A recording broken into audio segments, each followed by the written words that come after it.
हरे कृष्णा। अज्ञानतिमिरान्धस्य ज्ञानाञ्जनशलाकया चक्षुरुन्मीलितं तस्मै श्री गुरुवे नमः। सर्वप्रथम मैं मेरे गुरुदेव श्री श्रीमद् भक्ति वेदांत श्रीधर गोस्वामी गुरु महाराज जी के चरणों में अनंत कोटि दंडवत प्रणाम ज्ञापन करती हूँ।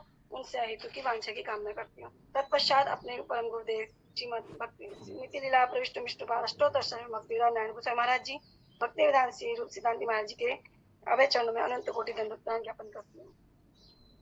तत्पश्चात वैष्णव के चरणों में मेरा यथायोगी दंडवत प्रणाम। हरे कृष्णा। आज मैं आपको श्री राय रामानंद जी का संवाद सुनाने जा रही हूँ। जो भी त्रुटियां होंगी क्षमा करना। हरे कृष्ण। राय रामानंद जी और महाप्रभु जी आपस में श्री कृष्ण की कथाओं का आस्वादन करते हैं और प्रेम पूर्वक नृत्य गीत रोदन करते रहे और सारी रात बीत गई। जब सुबह होती है तो अपने अपने कार्य के लिए दोनों चले गए। संध्या काल होने पर पूर्व दिनों की भांति श्री राय रामानंद जी पुनः आकर महाप्रभु से मिले। कुछ समय तक इष्ट गोष्ठी में श्री कृष्ण कथा का श्रवण करते हैं। उसके बाद श्री राय रामानंद जी महाप्रभु के चरण कमलों को पकड़कर बड़े विनीत ही भाव से निवेदन करते हैं। आपने मेरे हृदय में कृष्ण तत्व, राधा तत्व, प्रेम तत्व सार और रस तत्व और विविध प्रकार के लीला तत्वों को इस प्रकार प्रकाशित किया है जिस प्रकार श्री नारायण ने ब्रह्मा जी को वेदों का ज्ञान प्रदान किया। अंतर्यामी ईश्वर की यही रीति है कि वे बाहर से कुछ नहीं कहते किंतु हृदय में उस तत्व वस्तु को स्फुरित कराते हैं। जिन्होंने सृष्टि के पहले ब्रह्मा की सृष्टि की थी और उनके हृदय में समस्त वेदों को संचारित किया था। श्री राय रामानंद जी महाप्रभु से कहते हैं, प्रभु मेरे हृदय में एक संशय उदित हुआ है। आप कृपा करके मुझे उसका समाधान निश्चय करके बताएं। पहले मैंने आपके सन्यासी रूप का दर्शन किया और अब मैं आपको श्याम वर्ण गोप के रूप में देख रहा हूँ। अब आपके सामने एक स्वर्ण प्रतिमा को देख रहा हूँ जिसकी गौर कांति से आपके सारे अंग ढके हुए हैं। गौर कांति से आपके अंगों के ढके होने पर भी मैं आपके उस वंशी युक्त मुख कमल को देख रहा हूँ और अनेक प्रकार के भावों से आपके नेत्र कमल भी चंचल हो रहे हैं। इस प्रकार आपके स्वरूप को देखकर मेरे हृदय में अद्भुत चमत्कार भाव उदित हो रहा है। इसलिए हे प्रभु आप कपटता छोड़कर मुझे इसका यथार्थ कारण बताइए।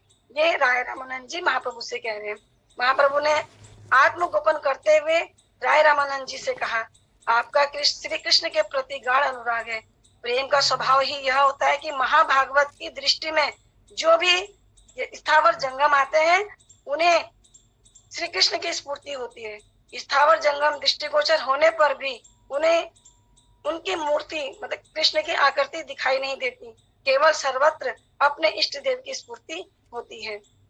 प्रभु राय रामानंद जी कह रहे हैं, प्रभु आपको मैंने पहले एक सन्यासी के वेश में देखा था, अब आपको श्याम गोप रूप में देख रहा हूँ। फिर आपके सामने एक सोने की पुतली देख रहा हूँ। यद्यपि इस पुतली ने गौर कांति के द्वारा आपके पूरे देह को ढक दिया, आपके पूरे शरीर को ढक दिया है, तथापि आपका रंग जैसे प्रकट रूप में प्रतीत हो रहा है और आपका जैसे बाया नेत्र अनेक प्रकार से चंचल है। प्रभु आपके इस चमत्कारमय भाव का कारण क्या है, उसे निष्कपट होकर मुझे बताइए। महाप्रभु ने कहा, जिनका श्री कृष्ण में गाढ़ प्रेम होता है वे उत्तम भागवत हैं। उनके प्रेम का स्वभाव यह है कि स्थावर जंगम जो कुछ भी देखते हैं उन्हें स्थावर जंगम की स्फूर्ति ना देखकर सर्वत्र अपने इष्ट देव की स्फूर्ति श्री कृष्ण भाव को ही देखते हैं। जो उत्तम भागवत होते हैं वे सभी प्राणियों में आत्मा के भी आत्म रूप भगवान श्री कृष्ण चंद्र को ही देखते हैं एवं आत्मा के आत्म स्वरूप श्री कृष्ण समस्त जीवों को देख पाते हैं। यह सुनकर श्री राय रामानंद जी ने कहा, प्रभु अपनी चतुराई छोड़िए, मुझे अपने स्वरूप को मत छिपाइए। श्री राधिका के भाव और कांति को अंगीकार करके स्वयं रसास्वादन के लिए ही आपने अवतार ग्रहण किया है। आपका अपना परम गुण कार्य है प्रेम का आस्वादन करना और उसके आनुवंशिक आनुवंशिक फल से आपने तीनों भुवनों को प्रेममय बना दिया है। आप यहाँ मेरा उद्धार करने के लिए आए हैं और आप कपटता कर रहे हैं। यह आपका कैसा व्यवहार है प्रभु? भगवान के द्वारा आप अपने को गोपन करने का प्रयास करने पर भी भक्त भगवान की लीला को देख लेते हैं। तब प्रभु मंद मंद मुस्कुराते हुए महाप्रभु ने श्री राय रामानंद जी को अपने स्वरूप का दर्शन कराया। उस स्वरूप में मूर्तिमान श्रृंगार रसराज श्री कृष्ण और मूर्तिमती भावमयी श्री राधा रानी दोनों ही एक रूप में प्रकट हो रहे थे। रसराज रूपी श्री कृष्ण और माँ भाव रूपा श्रीमती राधिका दोनों मिलकर तो एक तत्व हैं, वही स्वरूप दिखलाए, अर्थात इसमें एक तत्व में दो और दोनों तत्व ही एक हैं। श्री कृष्ण चैतन्य और श्री राधा कृष्ण तत्व जानने में समर्थ होते हैं। वे ही स्वरूप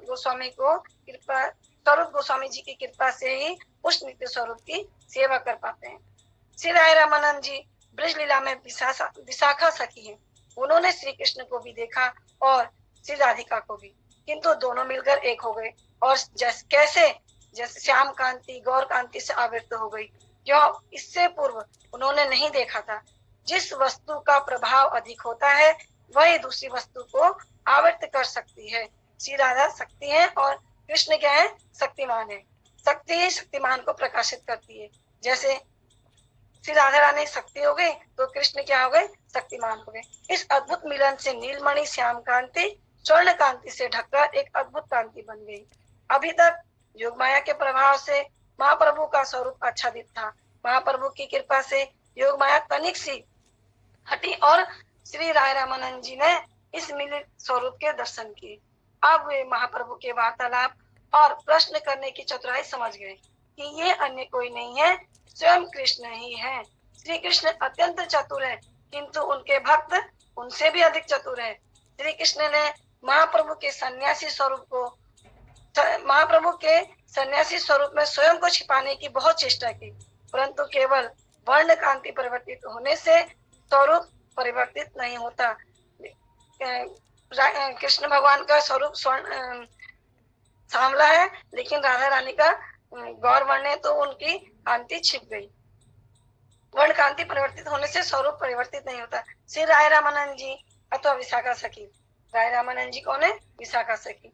विशाखा सखी के समान श्री कृष्ण अतरंग परिकर होने उन्हें किसी भी रूप में पहचान लेते हैं। इसलिए श्री राय रामानंद जी ने कहा, प्रभु अब अपनी कपटता त्याग दीजिए और आप इस रहस्य को मुझे बताइए। महाप्रभु मुस्कुरा दिए कि अब ये मेरे भाव को समझ गए। राय रामानंद जी महाप्रभु के भाव को समझ गए और महाप्रभु कह रहे मेरी चोरी का भेद खुल गया, परंतु फिर भी अपने को गोपन रखने का प्रयास करते हैं। वे कहने लगे, मैं तो ब्राह्मण सन्यासी ही हूँ, तुम्हारी श्री कृष्ण के प्रति अगाध निष्ठा है, इसलिए तुम सर्वत्र श्री कृष्ण को देख रहे हो। महाभागवत का यही स्वभाव है कि उन्हें स्थावर जंगम सभी वस्तु में अपने इष्ट देव की स्फूर्ति होती है। तब श्री राय रामानंद जी ने कहा, प्रभु अब आप अपनी इस चतुराई को छोड़ दीजिए, मैं आपके स्वरूप को पहचान गया हूँ।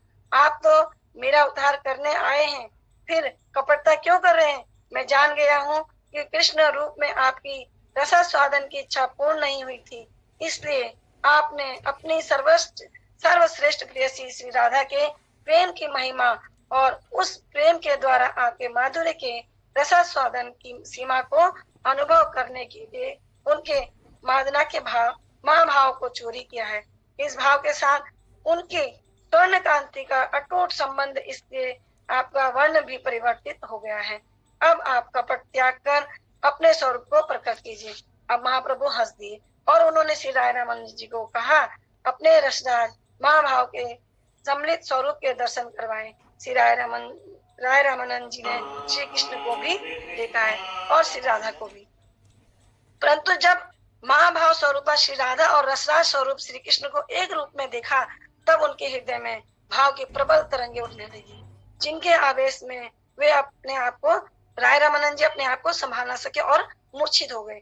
सुंदर श्यामवर्ण किशोर गोप श्री कृष्ण और सुंदरी गौर कांति युक्त किशोरी गोपी श्री राधा दोनों एक साथ संयुक्त होते देखकर वे मूर्छित हो गए। यह मूर्छा अत्यंत घनीभूत थी। इसलिए महाप्रभु ने अपने कोमल सुगंधित हस्त स्पर्श से उसे दूर किया, उनकी मूर्छा को महाप्रभु ने दूर किया। श्री कृष्ण ने राधा के मादनाक्य भाव और अंग कांति को चोरी से ग्रहण किया था, परंतु उनमें आशय विग्रह का विज्ञान नहीं था। श्री राय रामानंद जी ने समस्त तत्व सुनकर उन्हें अनुभूति हुई कि मैं ब्रज में ब्रज भानु महाराज की पुत्री हूँ, एक किशोरी गोपी हूँ। मेरा विवाह जावट में हुआ है, परंतु मैं नंद महाराज के पुत्र पर आसक्त हूँ। वे मेरे प्रेमी और प्राण प्रियतम है। मैं उनके अतिरिक्त अन्य किसी को नहीं जानती तथा हमारा मिलन छिप छिप कर होता है। यहाँ श्री कृष्ण के अंग और भाव ढक गए हैं, अब वे श्री राधा हो गए।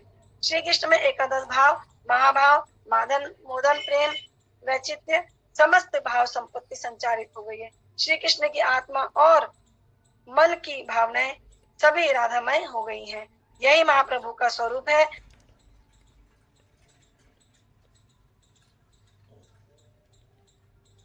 भागवत में देवताओं और दैत्यों के द्वारा एक समुद्र मंथन का वर्णन है। उसमें पहले कालकूट विष निकला था, उसके बाद सुंदर सुंदर रत्न निकले, फिर ऐरावत हाथी, और फिर उसके बाद कौस्तुभ मणि, लक्ष्मी जी, और फिर धन्वंतरी के सहित अमृत निकला था। एक कालकूट विष निकला और एक यहाँ पर गोदावरी के तट पर राय रामानंद जी का और महाप्रभु का संवाद हो रहा है। धन्वंतरी के सहित अमृत निकला। श्री चैतन्य चरितमृत में भी एक समुद्र का मंथन हुआ था। समस्त धर्म शास्त्र, वेद, उपनिषदों को मिलाकर उस समुद्र का मंथन गोदावरी के तट पर हुआ था। गोदावरी के तट पर मंथन में पहले विष के समान वर्णाश्रम धर्म निकला। वर्णाश्रम धर्म क्या है? एक विष के समान है। जैसे कालकूट विष दैत्य के समुद्र मंथन के समय पर हुआ था, उसी प्रकार एक महाप्रभु और राय रामानंद जी के साथ गोदावरी के तट पर मंथन हो रहा, वह विष वर्णाश्रम धर्म का विष है। अर्थात लोग ग्रस्त में रहकर संसार में अपनी समृद्धि के लिए भगवान का भजन करते हैं, यही वह विष है। जो भी इसका पान करेगा वह अवश्य ही मरेगा, अर्थात जन्म मरण के चक्र में ही पड़ा रहेगा। शंकर जी इसका सामंजस्य कर सकते हैं। महाप्रभु के ग्रस्त भक्त श्रीवास पंडित महाराज, जनक, गोपियां आदि ये संसार में कुछ लाभ करके भगवान का भजन कर सकते हैं। जैसे आराध्यो भगवान ब्रिजेश तन्यो तद्धाम वृंदावन, रम्या काचिद उपासना ब्रिज वधु वर्गेण या कल्पिता, श्रीमद भागवतम प्रमाण अम्लम प्रेमा माधुर्य महान, श्री चैतन्य महाप्रभु मत इदम तत्रादरो न परः। इस श्लोक में भी कहा है, समुद्र मंथन के अंत में महाप्रभु ने यही प्रदान किया है कि राधा जी का ही भाव ही सर्वोत्तम है, इससे बढ़कर और कोई भाव नहीं है। जो भजन करना चाहते हैं उन्हें राधा जी की अनुचरी बनने का लक्ष्य रखना चाहिए। अर्थात राधा जी की जो सखियां हैं और दासियां हैं, उन दासियों की दासी के रूप में अनेक उनकी चरणों की धूलि ग्रहण करके उनकी किंकरी बन जाना है। यही सब शास्त्रों का एकमात्र उद्देश्य है।